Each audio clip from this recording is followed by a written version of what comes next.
YCP ఓటమి Ambati Rayudu sensational tweet. ప్రస్తుతం ఏపీలో జరుగుతున్న కౌంటింగ్ ఫలితం దాదాపుగా వైసీపీకి పరాజయం అందజేసింది.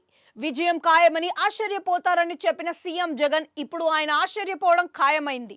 అయితే ఇలాంటి కీలక సమయంలో టీమిండియా మాజీ క్రికెటర్ అంబాటి రాయుడు ఆసక్తికరమైన ట్వీట్ చేశారు. టీడీపీ, బీజేపీ, జనసేన కూటమి విజయం దిశగా అడుగులు వేయడంపై ఆయన సంతోషం వ్యక్తం చేశారు. ఇది ఏపీ ప్రజల గొప్ప విజయం. ప్రధాని మోడీ, చంద్రబాబు, పవన్ కళ్యాణ్ కు అభినందనలు. రాష్ట్రాన్ని ప్రగతి పదంలోకి తీసుకెళ్లేందుకు చంద్రబాబు, పవన్ కళ్యాణ్ జట్టు కట్టారు.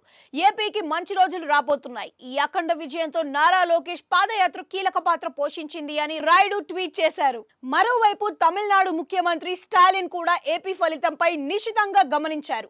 ఇదిలా ఉంటే ప్రస్తుతం వస్తున్న ట్రెండ్ వైసీపీ నాయకులు కూడా నిశితంగా గమనిస్తున్నారు.